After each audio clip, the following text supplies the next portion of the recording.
आप देख रहे हैं आकलन न्यूज टीवी।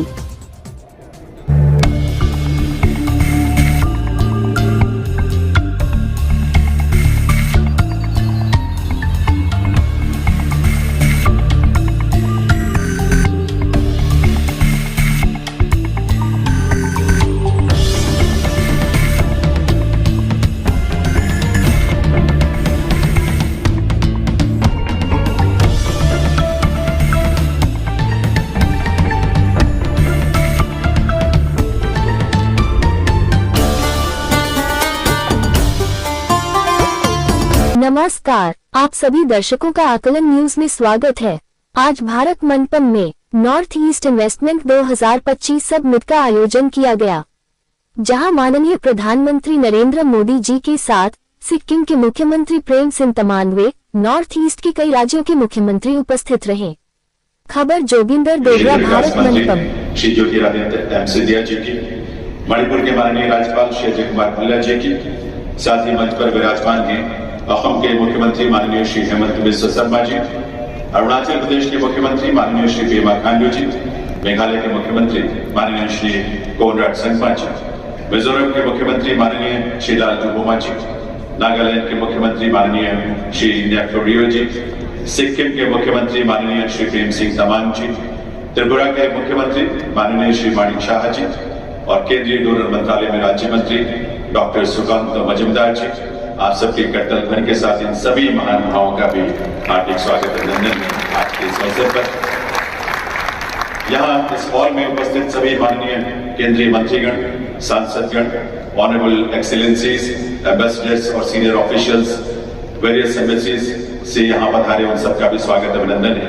मैं निवेदन करूंगा केंद्रीय डोनर मंत्री श्री ज्योतिरादित्य सिंधिया जी से कि वे माननीय प्रधानमंत्री महोदय का विधिवत स्वागत अभिनंदन करें और सबसे पहले नॉर्थ ईस्ट के बैम्बू से बने फ्लावर बेस में ऑर्किड फूलों का गुलदस्ता प्रधानमंत्री महोदय को भेंट करें। आप सबके करतल ध्वनि के साथ बैम्बू और ऑर्किड दोनों हमारे नॉर्थ ईस्ट रीजन की विशेषताएं हैं और अरुणाचल प्रदेश को जाना ही ऑर्किड पैराडाइज के रूप में है।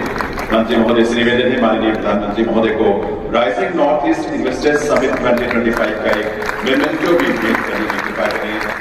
ये एक सॉवरेन कार्ड है जो नॉर्थ ईस्ट के रिच कल्चरल हेरिटेज को प्रदर्शित करता है, अभिव्यक्त करता है। बहुत बहुत वंदन, बहुत बहुत अभिनंदन माननीय प्रधानमंत्री महोदय का।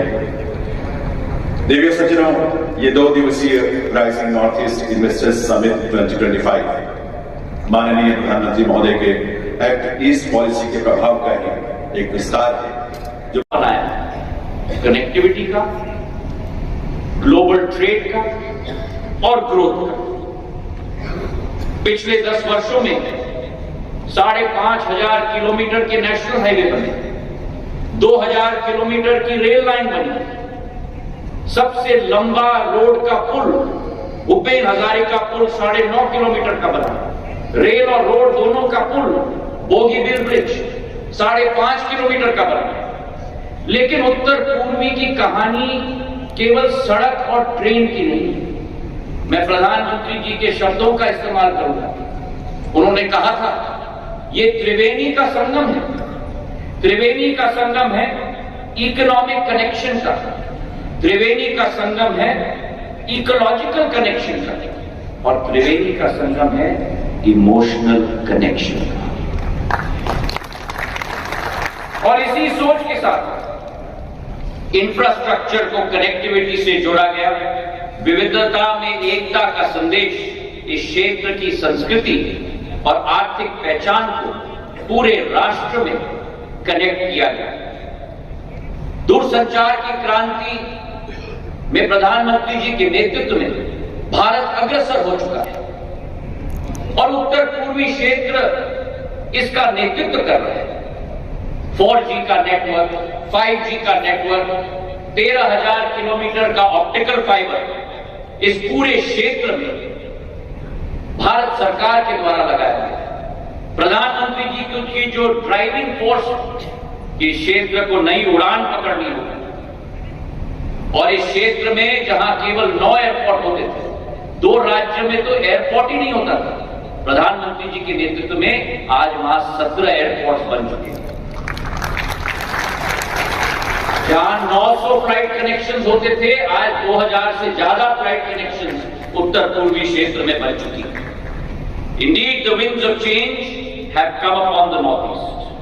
एक ऐतिहासिक कनेक्टिविटी के आधार पर पूर्वोत्तर की जो act east, act first and act fast policy, उसके आधार पर कनेक्टिविटी साउथ ईस्ट एशिया के साथ, एशिया पैसिफिक के साथ और सेंट्रल एशिया के साथ, ये हमारा संकल्प है।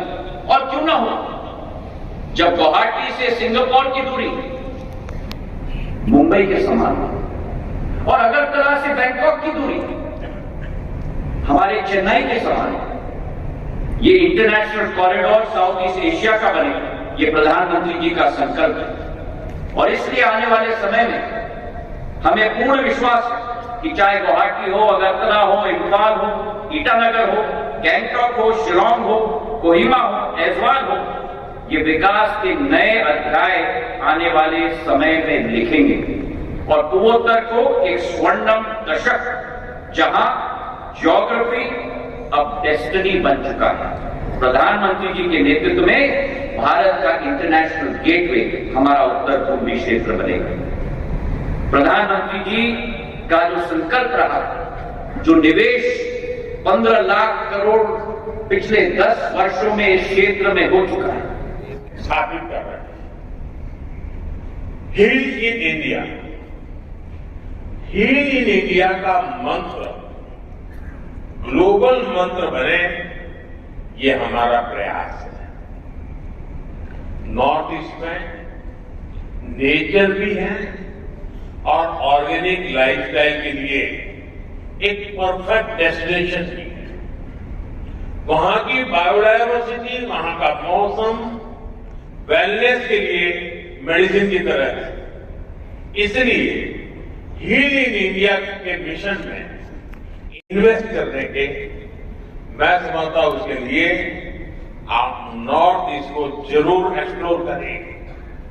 साथियों, नॉर्थ ईस्ट के तो कल्चर में ही म्यूजिक है, डांस है, सेलिब्रेशन है। इसलिए ग्लोबल कॉन्फ्रेंसेस हो, कॉन्सेंट हो या फिर डेस्टिनेशन बिल्डिंग, इसके लिए भी नॉर्थ ईस्ट बेहतरीन जगह है। एक तरह से नॉर्थ ईस्ट टूरिज्म के लिए एक कंप्लीट पैकेज है। आप नॉर्थ ईस्ट में विकास का लाभ कोने कोने तक पहुंच रहा है, तो इसका भी पॉजिटिव असर टूरिज्म पर पड़ रहा है। वहां पर्यटकों की संख्या दोगुनी हुई है और ये सिर्फ आंकड़े नहीं है, इससे गांव गांव में होम स्टे बन रहे हैं, गाइड्स के रूप में नौजवानों को नए मौके मिल रहे हैं, टूर एंड ट्रैवल का पूरा इकोसिस्टम डेवलप हो रहा है। अब हमें इसे और ऊंचाई तक ले जाना है। इको टूरिज्म में, कल्चरल टूरिज्म में आप सभी के लिए निवेश के बहुत सारे नए मौके हैं। साथियों, किसी भी क्षेत्र के विकास के लिए सबसे जरूरी है शांति और कानून व्यवस्था। आतंकवाद हो या अशांति फैलाने वाले माओवादी, हमारी सरकार जीरो टॉलरेंस की नीति पर चलती है।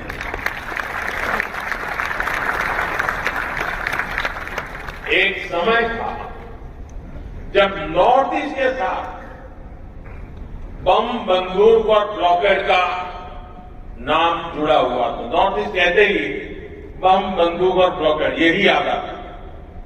इसका बहुत बड़ा नुकसान वहां के युवाओं को उठाना पड़ा। उनके हाथों से अनगिनत मौके निकल गए।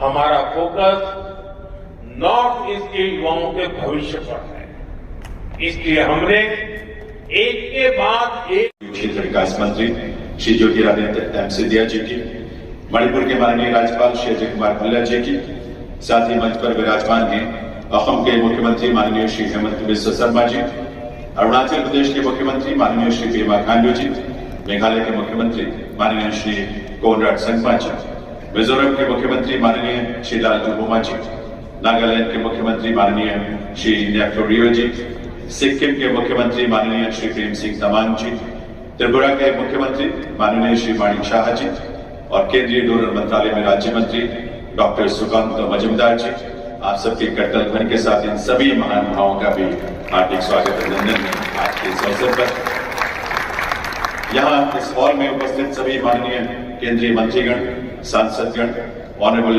एक्सीलेंसीज, एम्बेसडर्स और सीनियर ऑफिशियल्स, वेरियस एम्बेसीज से यहाँ पधारे उन सबका भी स्वागत अभिनंदन है।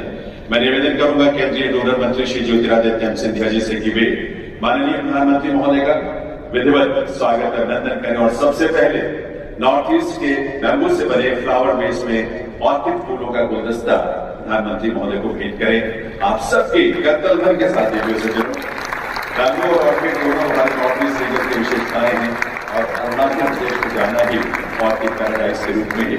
मंत्री महोदय से निवेदन है माननीय प्रधानमंत्री महोदय को rising north east investors summit 2025 का एक मेमेंटो भी भेंट करने की कृपा करें। ये एक सॉवरेन प्लाक है जो नॉर्थ ईस्ट के रिच कल्चरल हेरिटेज को प्रदर्शित करता है, अभिव्यक्त करता है। बहुत बहुत वंदन, बहुत बहुत अभिनंदन माननीय प्रधानमंत्री महोदय का। देवियों सज्जनों, ये 2 दिवसीय rising north east investors summit 2025 माननीय प्रधानमंत्री महोदय के एक्ट ईस्ट पॉलिसी के प्रभाव का ही एक विस्तार। आप देख रहे थे जोगेंद्र डोगरा के साथ आकलन न्यूज टीवी।